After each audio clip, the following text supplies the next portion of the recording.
We have located the new ring. Send the Nazgûl. All of them. I know what you fear, Tony.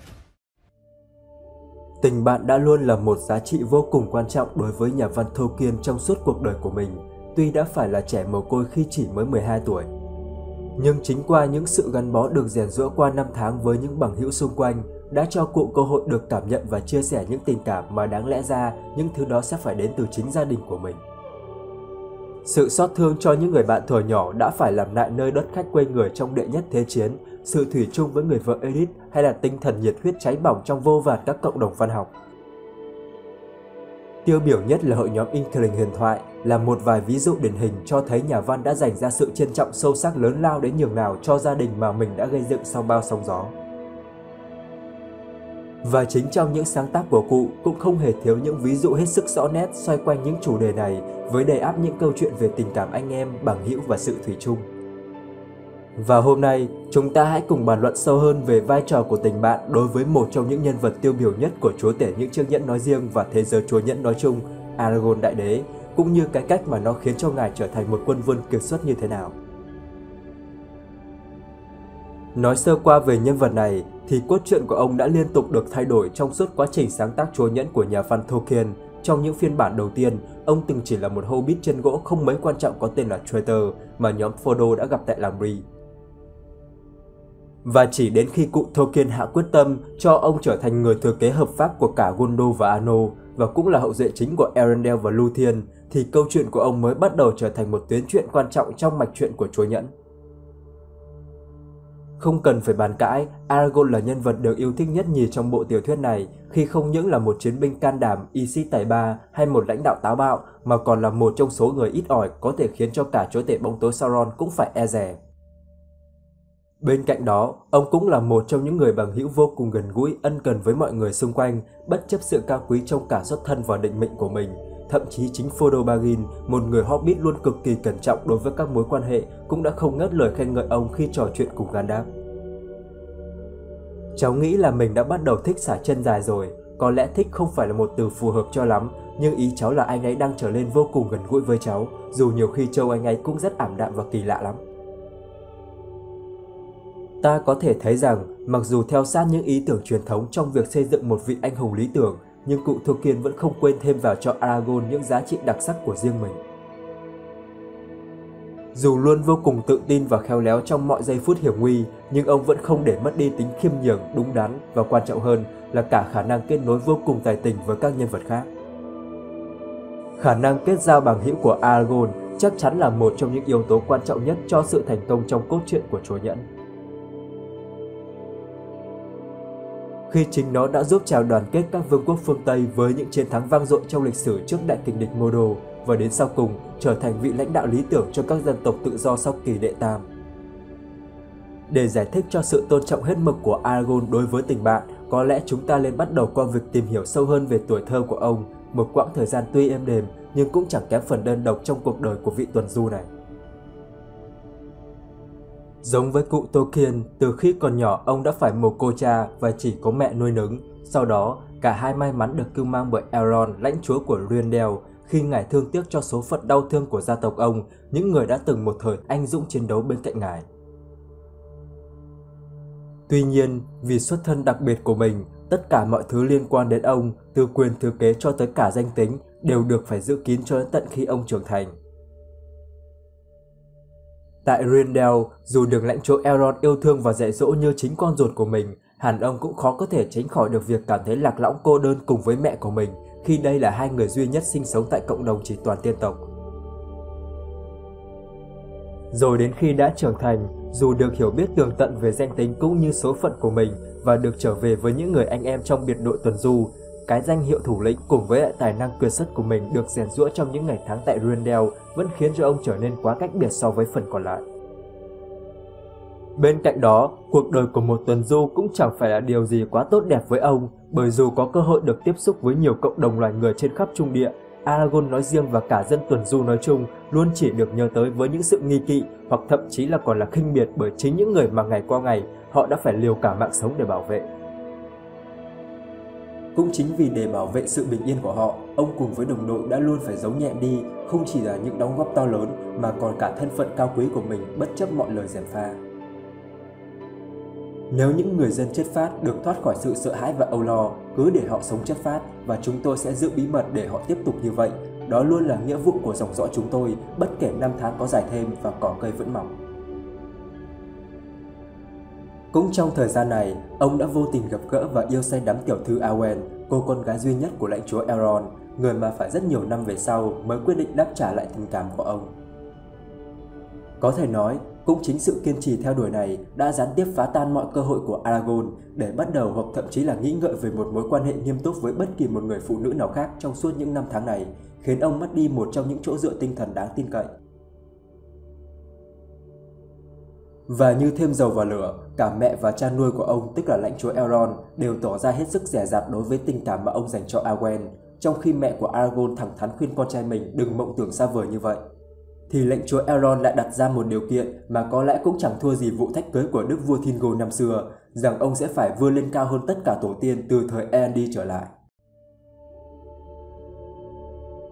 Vậy là giờ đây, một gánh nặng lớn lao khác lại đè lên vai của Aragorn, khi ông cần phải chấp nhận một sự thật rằng để có thể xứng đáng với người phụ nữ mình yêu, ông có sứ mệnh phải vượt qua mọi tổ tiên của mình, thậm chí là cả những quân vương kiệt xuất như Elrond hoặc là Romeo Dancel. Và để trở lên độc nhất trong lịch sử của dân tộc, những gánh nặng không đếm xuể này đã không ngừng đè nặng lên tâm trí của Aragorn, khiến những nỗi u sầu trong ông cứ ngày càng một chồng chất, dù rằng sâu thẳm trong tâm khảm. Bề ngoài chàng trở lên lầm lì, trừ những lúc hiếm hoi chàng mỉm cười, khuôn mặt chàng nghiêm nghị và buồn bã do định mệnh đặt ra cho mình.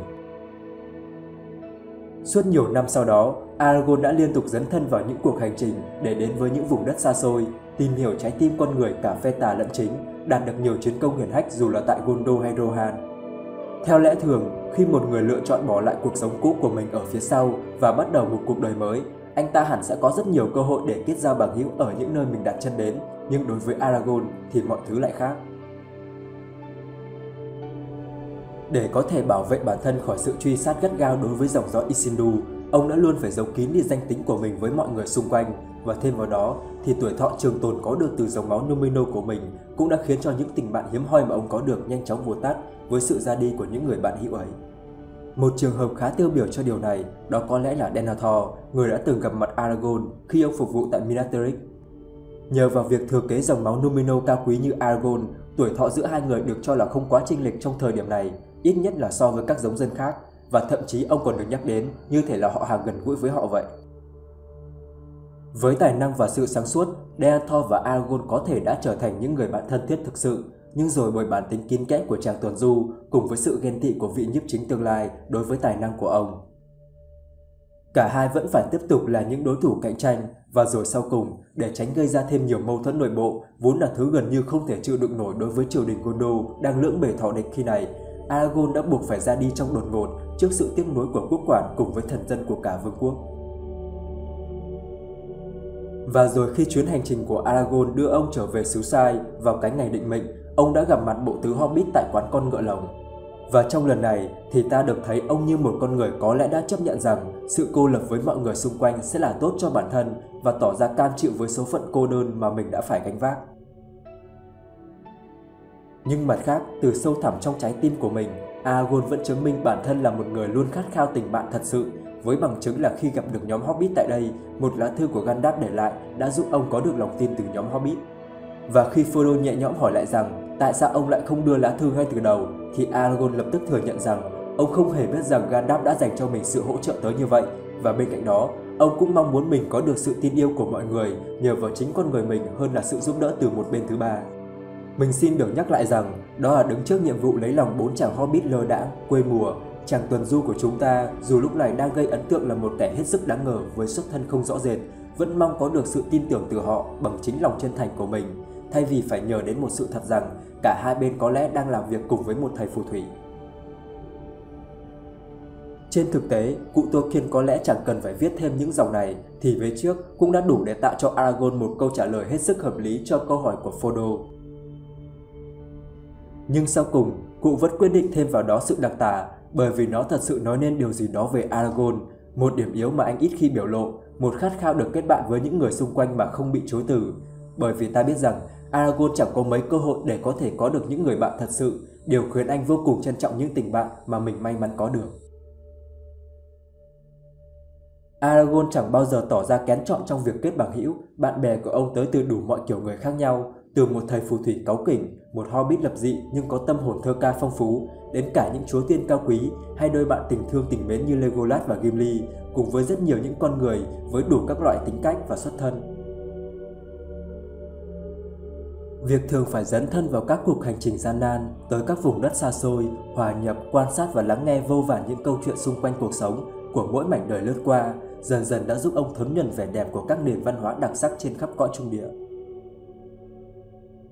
Để rồi trong suốt cuộc hành trình của mình, trong bộ ba chúa tể của những chiếc nhẫn, Aragorn đã luôn thể hiện mình là một người có khả năng giao tiếp xuất sắc hơn cả so với phần còn lại của đoàn đồng hành.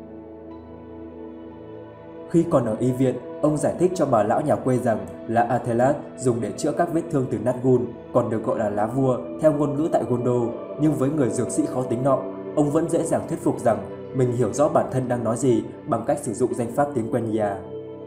Trong lần gặp mặt Elmer tại Rohan, đáng lẽ hai người sẽ có một cuộc giao tranh ác liệt khi Elmer trước đó đã được bác của mình, tức là đức vua Theoden, ra lệnh giam lỏng bất kỳ ai bị phát hiện xâm phạm biên giới.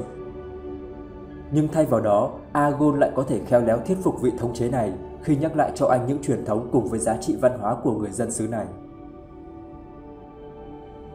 Rồi cả khi đang chữa trị cho Merry sau trận chiến tại Fidenno, ông vẫn có thể vui vẻ đùa cợt với cậu bất chấp các đau thương bên ngoài, bởi ông biết đây mới chính là cách động viên tốt nhất cho một hobbit. Những thói tục của người dân tôi là nói năng đùa cợt vào những thời điểm thế này và nói ít hơn điều họ nghĩ. Chúng tôi sợ nói quá nhiều, những khi đùa cợt không phù hợp, chúng tôi không biết phải nói gì cho đúng. Điều này không quá bất ngờ đối với Aragorn, ông liền đáp lời lại rằng, tôi biết rõ như vậy, nếu không tôi đã không đáp lại cậu theo cách đó. Nhưng hơn cả sự am tường về văn hóa, một năng lực khác cũng vô cùng quan trọng của Aragorn chính là khả năng cảm nhận và thấu hiểu những quan tâm, lo lắng của mọi người xung quanh. Ngay trong lần gặp mặt đầu tiên, ông đã lập tức thấy được quyết tâm cao độ của Sam đối với việc bảo vệ an toàn cho cậu chủ Frodo, nên đã không ngừng cố gắng thuyết phục rằng mình hoàn toàn không có ý hãm hại Frodo, dù đã tỏ ra tương đối đáng nghi đối với các Hobbit trong hành trình đến Rivendell. Khi Boromir chỉ trích Aragorn qua việc cho rằng ông vốn có khả năng giúp đỡ Gondor thoát khỏi tình trạng khó khăn, ông đã không hề cảm thấy khó chịu như bạn của mình là Bilbo. Bởi ông vốn hiểu rằng đằng sau những lời lẽ cứng rắn cũng là sự tuyệt vọng đối với tình cảnh trớ trêu của Gondor lúc bấy giờ, cũng như phẫn nộ dành cho cái cách mà tiên tộc đã phủi sạch những nỗ lực của Gondor trong việc kìm hãm chúa tể bóng tối trong suốt hàng thế kỷ. Đáp lại những lời này, Aragorn đã thể hiện một thái độ hết sức đồng cảm khi khẳng định rằng chính ông cũng hiểu rõ được cái cảm giác phục vụ cho những kẻ chẳng bao giờ công nhận nỗ lực của mình là như thế nào. Chúng tôi ít được biết ơn hơn các anh, các lữ khách chau mày khi thấy chúng tôi, người nông thôn gọi chúng tôi bằng cái tên khinh miệt. Tôi là sải chân dài, trong mắt một gã béo sắc sống, cách quân thù chỉ một ngày đường. Chúng dễ dàng đóng băng trái tim gã hay tàn phá cái làng nhỏ xinh của gã nếu gã không có chúng tôi canh gác ngày đêm. Trong suốt thời gian thảo luận cùng nhau tại hội đồng của lãnh chúa Elrond, dù rằng Boromir đã không ngay lập tức hỏi xin sự giúp đỡ hay thậm chí là đón nhận lời đề nghị giúp đỡ từ Aragorn, nhưng rõ ràng là sâu thẳm bên trong, ông vẫn hy vọng rằng Aragorn sẽ thật sự là người như ông nói, có thể giúp đỡ được Gondor thoát khỏi hoàn cảnh khó khăn. Hiểu được điều này, Aragorn đã ngưng đề nghị trợ giúp mà khẳng định chắc nịch rằng ông nhất định sẽ cùng Boromir đến Gondor sau khi hội đồng kết thúc. Bên cạnh đó, Aragorn cũng khẳng định rằng mình không mong sẽ ngay lập tức có được lòng tin từ Boromir và sẽ luôn cố gắng để có thể đạt được đó. Khi Boromir thắc mắc liệu bàn tay cầm thanh Narsil không chỉ thừa hưởng báu vật gia truyền mà còn cả phẩm chất của cả các vị vua con người, Aragorn đã đáp lại rằng ai mà biết được đây, nhưng một ngày nào đó chúng ta sẽ thử kiểm chứng việc đó. Dù không thể đáp lại tình cảm của Elwing, Aragorn vẫn luôn tôn trọng và quan tâm đến nàng, cũng như thấu hiểu sự chán chường của nàng khi phải đảm nhận nghĩa vụ ở lại hậu phương và chăm sóc cho dân chúng, thay vì được chiến đấu trực tiếp nơi chiến trường khốc liệt. Nàng thậm chí còn chỉ trích Aragorn là một người có tiêu chuẩn kép đối với giới tính của mình, nhưng sau đó Aragorn đã khuyên nhủ nàng, ông đã không từ chối bằng cách chỉ ra rằng nàng không phù hợp với đoàn đồng hành của mình chỉ vì là một phụ nữ, và thay vào đó thuyết phục nàng dựa trên những nghĩa vụ mà cả hai đang phải gánh vác, và cũng giải thích rằng chính ông cũng không chắc liệu mình có hài lòng với nhiệm vụ mà bản thân đang phải gánh vác hay là không. Aragorn không thể hứa hẹn với Elwing về những vinh quang mà nàng khao khát, nhưng hoàn toàn có thể và thật sự công nhận sự can trường của nàng công chúa Rohan. Trong cả ba trường hợp kể trên, Aragorn đều có thể thấu hiểu nỗi sợ và khát vọng của những người ông từng gặp và xây dựng sự cảm thông bằng cách nói lên tiếng lòng của họ. Với một người như Aragorn, điều này thật sự khá kỳ lạ, bởi dù rằng trong suốt cuộc đời mình, ông đã luôn phải phát triển khả năng đọc vị và thấu hiểu mọi người xung quanh trong mọi hoàn cảnh, thì đây cũng là một trong những cách tiếp cận vô cùng độc đáo đối với một nhà lãnh đạo. Dù ông có thể và đôi khi đã sử dụng những kỹ năng chỉ huy thông dụng như cứng rắn bảo vệ những kế hoạch tác chiến phù hợp hay là truyền lửa cho mọi người bằng chính lòng dũng cảm và sức lôi cuốn của mình, thì những người dành cho Aragorn sự trung tín nhất vẫn là những người bạn mà ông đã được thông qua chính sự chia sẻ và cảm thông. Anh chàng tuần du này có thể kết thân với gần như bất kỳ ai mà mình đã từng gặp gỡ, hay như lời nhận định của Legolas, tất cả những người quen biết anh rồi sẽ yêu mến anh ấy theo cách riêng của mình. Và đối với ông, điều này chắc chắn không bao giờ chỉ là một chiêu bài chính trị hay là phương pháp mê hoặc lòng người, mà từ sâu thẳm trong trái tim, Aragorn thật sự dành ra rất nhiều sự quan tâm chân thành cho những người bằng hữu mà mình may mắn có được. Khi gặp lại Elme, ông đã tâm sự với vị tân vương Rohan rằng trong những nỗi sợ bủa vây quanh mình khi đặt chân vào lối của người chết, ông vẫn thường lo lắng rất nhiều cho sức khỏe của nàng Elwyn. Hay khi phải nói lời chia tay với lại Merry, Elme và với đức vua Theoden, ông đã nói với người họ hàng của mình Habara rằng thế là ba người mà tôi yêu mến đã ra đi rồi. Sau cùng cũng không kém phần quan trọng, khi Boromir ra đi trong tay mình, Aragorn đã khóc nức nở đến mức Legolas thậm chí đã cho rằng trái tim ông dường như đã tan vỡ, bất chấp sự thật rằng cái chết bất đắc kỳ tử của người kế thừa trung thành của vị quốc quản Gondor ngay trước biên giới của vương quốc mà Aragorn đang phấn đấu để giành lại là một lợi thế lớn về mặt chính trị.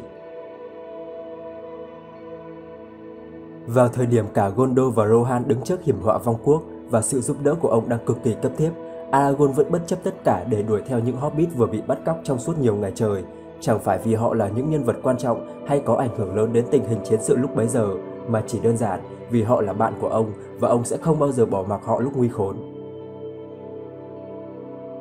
Lý tưởng này đã ảnh hưởng sâu sắc tới phong cách cai trị của Aragorn khi ông trở thành đức vua của Gondor và Arnor. Cách mà ông lựa chọn để củng cố quan hệ ngoại giao giữa nước mình với Rohan không phải qua bất kỳ cuộc hôn nhân chính trị hay là giao thương hiệp ước nào, mà là một lời thề về tình bằng hữu với bạn thân của mình là Elme. Lãnh thổ của ông sau này trở lên ngày càng giàu mạnh thông qua giao thương với Erebor và vương quốc đất rừng cũng chính là nhờ vào tình bạn bền chặt mà ông đã gây dựng với Legolas và Gimli. Những người đã tận dụng chính sách đối ngoại mềm mỏng của vương quốc mình để có thể thoải mái đến thăm vua xứ Gondor. Khi ban lệnh đặt xứ xa dưới sự bảo hộ của mình, Aragorn cũng không quên công nhận nơi đây là một vùng đất tự do và nghiêm cấm con người đặt chân đến. Thậm chí là dù với những dân tộc có lịch sử hàng nghìn năm phục vụ cho chúa tể bóng tối như người Esther hay Harim cũng nhận được từ ông sự ân xá cùng quyền được bảo toàn lãnh thổ. Qua đây, chúng ta có thể thấy rằng việc cà khịa chính sách thuế của Aragorn điều có lẽ đến ngày nay vẫn là một trong những meme viral bực nhất của nhà văn Ron Martin là hoàn toàn trịch hướng. Ngay từ đầu, đức vua vốn dĩ đã chẳng bao giờ mảy may và bận tâm đến những mưu kế chính trị hiểm độc hay cả các cuộc tranh chấp tài nguyên thường thấy ở các nhà cai trị, mà thay vào đó, ngài đối đãi với các nước láng giềng như các người bạn bằng hữu thật sự hay ít nhất cũng là những người có thể làm bạn. Theo đó, ngài luôn ưu tiên việc tôn trọng quyền độc lập tự chủ của các quốc gia thay vì kiểm soát họ, xây dựng niềm tin thông qua tinh thần trách nhiệm và ý chí thiện hữu dành cho nhau thay vì áp đặt một hệ thống pháp luật hà khắc, cũng như theo đuổi sự hòa hợp thay vì trừng phạt lên mỗi cá nhân và tập thể. Điều này chẳng phải vì ngài là một kẻ ngây thơ, thiếu sáng suốt hay nhu nhược, mà bởi vì ngay từ đầu, cốt lõi trong chính sách cai trị của ngài đã và đang luôn hướng đến tình bạn. Đây mới chính là phẩm chất mà các dân tộc tự do tại Trung Địa cần thấy nhất ở một nhà lãnh đạo khi bước vào một kỷ nguyên mới, nơi bóng tối chỉ vừa mới đi qua mà thôi. Định mệnh của Aragorn chưa bao giờ chỉ là lật đổ chúa tể bóng tối Sauron hay đoạt lại vương quyền từ Gondor, mà là tái thiết một vương quốc và dẫn lối cho nó bước vào một kỷ nguyên của loài người, không phải của riêng người Gondor hay người Dúnedain mà là của mọi con người. Đây là một trách nhiệm lớn lao và nó đòi hỏi một người hành động không phải dựa trên tham vọng hay hoang tưởng, mà là một người phấn đấu vì lợi ích chung của các quốc gia cũng như chính vương quốc mình. Một người có sự dung hòa giữa dòng máu cao quý, thiên phú bẩm sinh và kinh nghiệm sống dày dặn đều đã giúp ngài trở nên đủ tự tin, thông thái và chịu đựng đủ những tổn thương tinh thần để khát khao tình bạn thật sự nhiều hơn là quyền lực và sự an toàn. Và sau tất cả, Aragorn Đại Đế đã có thể chứng minh được rằng ngài là một lựa chọn không thể hoàn hảo hơn cho vị trí này.